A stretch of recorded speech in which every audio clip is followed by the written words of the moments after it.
안녕하세요. 사회복지사회쌤입니다. 오늘은 본질이라는 것에 대해서 이야기 나눠볼게요.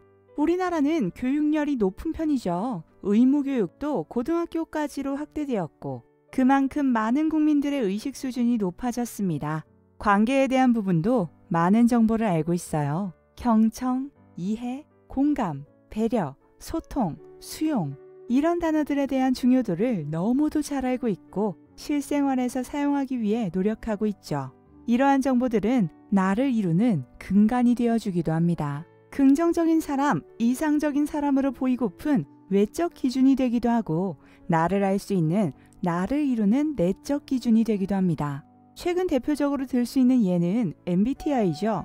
그런데 조금 안타까운 것은 나는 자아 성향이 지금 내향적으로 기능하고 있구나. 그래서 나는 조용하게 있거나 생각에 잠기는 걸 좋아하고 다른 사람과 활동하더라도 내 시간을 가질 수 있을 때 편안함을 느끼는 성향이었구나.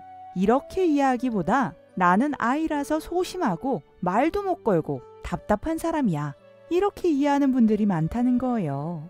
한술 더 떠서 어느 성향이 일을 잘하고 어떤 성향이 IQ가 높을지 등 성향으로 다른 차별을 만드시려는 분들도 볼 수 있었습니다.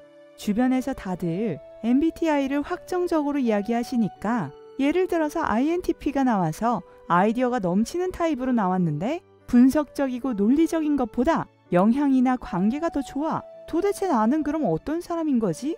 이렇게 혼란을 겪는 경우도 많아지는 거죠.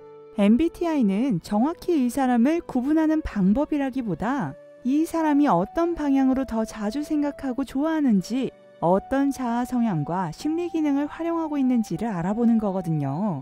MBTI는 고정불변의 것일까요? 아닙니다. 그때의 선호 경향에 따라 결과도 달라지고 결과표에 내 점수가 E보다 I가 몇 점 높아서 I로 나왔더라도 내 E라는 성향은 사라지는 게 아니라 내 안에 있다는 겁니다. 비슷한 예로 경청, 공감도 그렇습니다. 경청해줘야 한다, 공감해줘야 한다고 많이 이야기하니까 그냥 그대로 경청해 주려고 합니다. 상대방이 이야기를 하는데 내가 듣기 너무 지치고 힘들어요. 그런데 경청해 주는 게 좋다는 말을 기억하고 참고 듣습니다. 내가 지치고 힘들어도 일단 들어요. 그리고 경청이라고 생각하죠.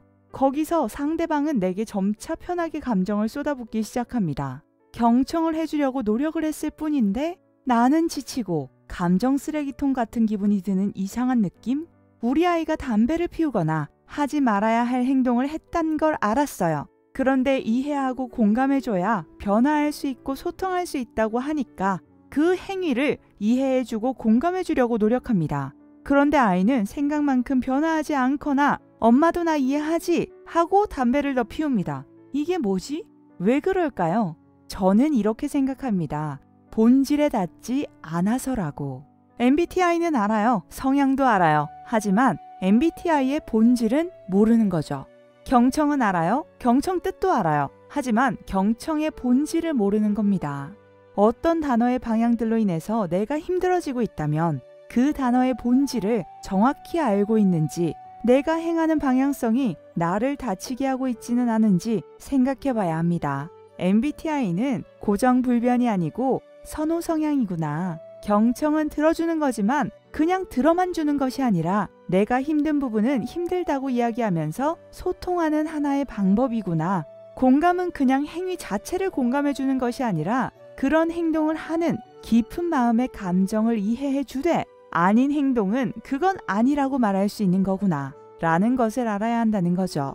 우리가 마주하는 많은 정보들은 우리를 현명하게 만들어줍니다. 그리고 우리가 어떻게 행동해야 할지를 알려주기도 하고 기준이 되어주기도 하죠. 하지만 그 기준들이 혹시 내게 많은 부분 제약으로 작용하고 있지는 않은지 스스로 점검해보는 시간도 필요하다는 겁니다.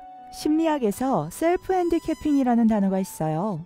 실패가 걱정되어서 자신에게 자신이 핸디캡을 거는 겁니다. 시험 공부 많이 했어? 라고 질문을 받았을 때 하나도 안 했어 라고 이야기하는 것도 하나의 예가 될 수 있고 사람들과 말을 잘 못하는 건 아이라는 성향 때문이야 라고 생각하는 것도 하나의 예가 될 수 있다는 거죠. 정말 시험 점수가 열심히 한 것보다 안 나왔을 때 나 정말 하나도 안 했다니까? 라고 말해서 리스크를 줄일 수 있고 말수가 적구나 라는 말에도 아이라서 그렇다고 말함으로써 적절한 핑계로 나를 보호하는 거죠. 경청해야 하니까, 공감해줘야 하니까 이런 말들도 마찬가지예요. 그 핑계들은 그 순간 나를 보호해줄 수 있을지는 몰라도 결국 내가 성장할 기회를 빼앗을 가능성이 있습니다. 더 슬픈 경우 자신에게 상처가 될 가능성도 높아지죠. 여러분은 본질을 보고 계신가요? 저도 늘 노력하지만 여전히 어려운 부분이기도 합니다. 하지만 내가 만든 이유 뒤에서 더 이상 숨어 있진 않으려고요. 여러분은 어떠세요? 오늘은 본질을 생각해보고 내 마음의 상처에서 건강하게 멀어질 수 있는 다복한 하루 되세요.